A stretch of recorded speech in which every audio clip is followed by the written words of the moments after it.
Waka, what's up, and welcome back to the channel for yet another FC Finch review. I told you we were gonna get 2 Eaglemoss reviews in this week. I keep saying it, and finally I deliver. So, hey, there we go. And, yeah, we're doing a bit of a classic rewind. I've been in kind of a conundrum of what shit to do next. So we're gonna do kind of a classic rewind on here, an oldie but a goodie within the Eaglemoss collection. That's right, on the table today it is the Oberth class U.S.S. Grissom. And yeah, this is the non-XL Oberth class. So you can tell it's the non-XL because I believe the XL is actually named the Pegasus after the ship they found. I believe it was actually in the episode Pegasus, but I'm not entirely sure. But either way, that's where they found the experimental starship hiding in that rock with the Federation cloaking device that was against the tree. But either way, so yeah, now a bit of a different twist to this review. I actually bought this ship used some time ago,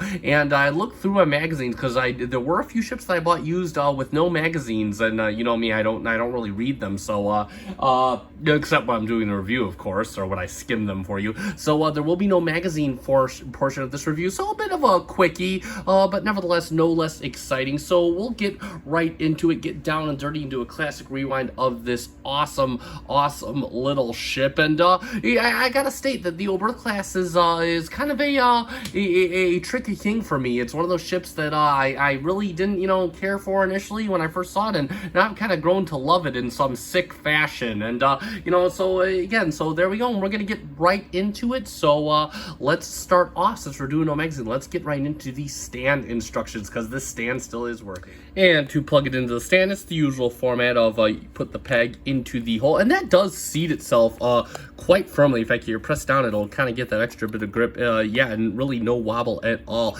And then finally, what you're gonna do is you're gonna position the ship. It's gonna go just right around the base of the nacelle pylons, or the entire upper deck pylons. And there you go. It just kind of has a nice little swooping up stance. Actually, really looks good in there. So there you go.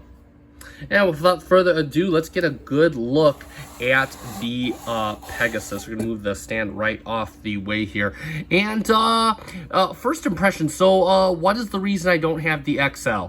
And I believe the XL is still available in some places. The reason I don't have it, the Oberth, if you ever look this up, this is pretty much a small ship. I think it's not even 100 meters long. So this really is a small science vessel. So I personally think that the standard model, similar to the Cleon Bird of Prey and the Defiant, represent the ship perfectly. So this ship, the Runabout, the Bird of Prey, and the Defiant are ships I will never get the XLs for, simply because I think the standard model, if we're going for scaling, and I know Eaglemoss doesn't do scaling well, I think the scales well enough for the collection. I'm just not a fan enough of this ship to get the XL. So again, but really well done for its size. I mean, this was kind of one of the first big representations of just what Eaglemoss can do.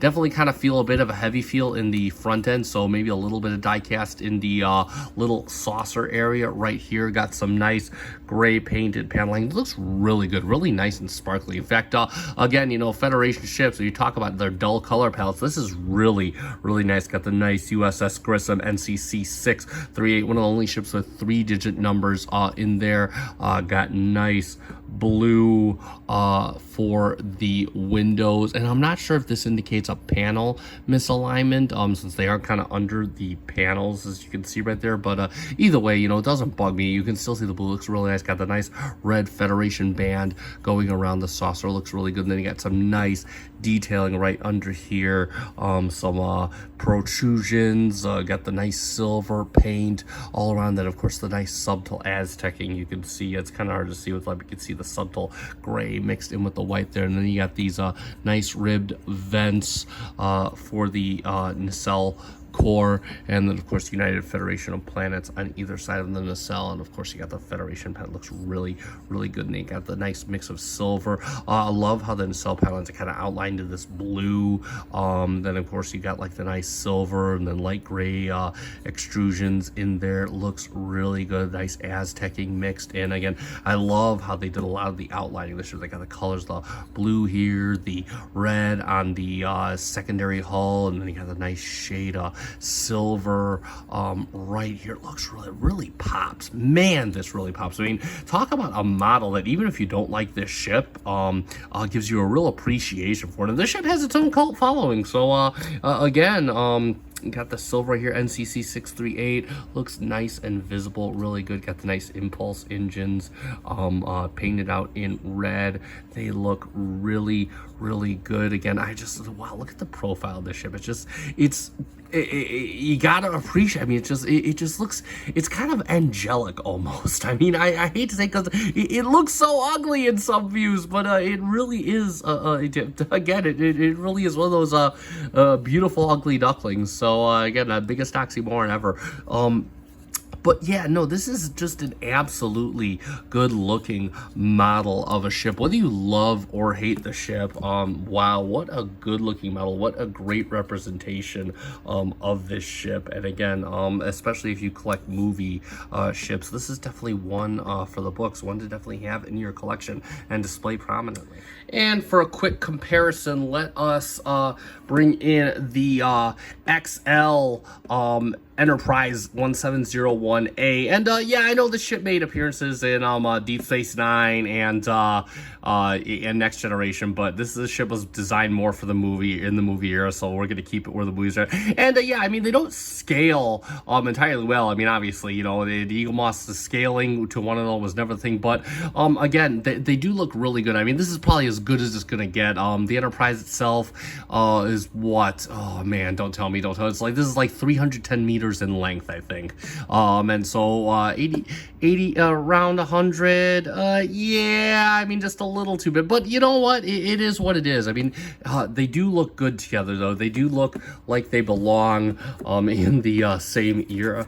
Whoa, let me not drop my Enterprise. I know people don't feel great about this ship, but it is one of my favorites in my collection. So and there it is from the front, looking really good. And then of course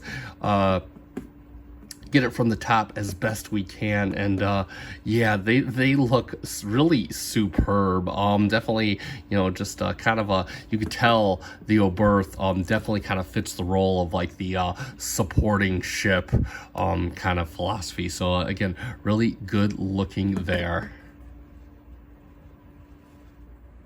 So let's summarize. And yeah, that's a quick little review of the Eaglemoss Official Starships Collection Oberth class U.S.S. Grissom. And again, you know, again, being such an early model in Eaglemoss's little tenure, this is really good. Again, a really nice example of what they can do. I mean, again, whether you appreciate the ship or not, this really is a solid representation. You got lots of nice colors, very diverse palette of colors on this ship, and man, does it really make a pop. I love the grays and the silvers. They got like a nice little sparkle to them. Again, really nicely, really well done. Ship feels ship has a little bit of heft to it because of that nice premium feel.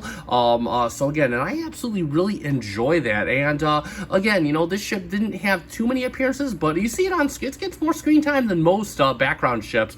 So definitely worth it to add to your collection, especially if you're going for that movie vibe or whatnot. Again, just a really nice ship, and I think it really scales well with the I think it could scale really well with the Klingon Bird of Prey as well. So just something to be mindful there. But yeah, so that is going to conclude this review. And again, nice little short. I wish I had the magazine to show you, but again, I collect for the models, not the magazine, so we'll just go with this and keep it nice and short and sweet on this beautiful Thursday evening. And that being said, if you like this review and found it informative, excuse me, I'm talking too fast, consider hitting that like button down below, or consider subscribing to the channel. Again, I do Eaglemosses 1 to 3 times a week. It depends, and I'm busy with another hobby at the moment as well, so that kind of takes precedence, but we'll be getting back into the swing of things in the near future here, so be ready for that. And thank you so much to those of you then who are already subscribing. I'll put a link to realmerch.com down below, so if you want to get your hands on some Eaglemoss ships at some reasonable prices,